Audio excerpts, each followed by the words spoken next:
Hi friends, welcome to VMGV academy. Okay friends, இந்த வீடியோவில் என்ன பார்க்கலான்னா தினம் ஒரு திருக்குறள். ஸோ தினம் ஒரு திருக்குறள்ன்ற டாப்பிக்கில் அதிகாரம் 8 அன்புடைமை அதிகாரம். ஓகேங்களா, 8வது அதிகாரம் அன்புடைமை அதிகாரம். அதில் குறள் 7வது குறள் பாருங்கள். என்பில்லதனை வெயில் போல காயுமே அன்பில்லதனை அறம். என்பில்லதனை வெயில் போல காயுமே அன்பில்லதனை அறம்னு சொல்கிறாங்க.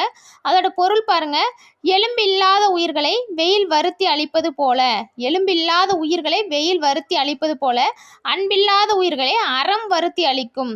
ஸோ அன்பில்லாத உயிர்களை அறம் வருத்தி அழிக்குமா. என்ன சொல்ல வராங்கன்னா, எலும்பில்லாத உயிர், எலும்பில்லாத இது மண்புழு கூட எலும்பில்லாதது, வெயில் வருத்தி அழிக்கும். ஸோ அதுபோல் அன்பே இல்லாத உயிர்களை அறம் வருத்தி அழிக்கும்னு சொல்லியிருக்காங்க. ஓகேங்களா, இதில் பாருங்கள் கீழே, என்பில்லது, என்பில்லதுன்னா எலும்பு இல்லாதது புழு, அன்பில்லது அன்பில்லாத உயிர்கள். ஓகேங்களா.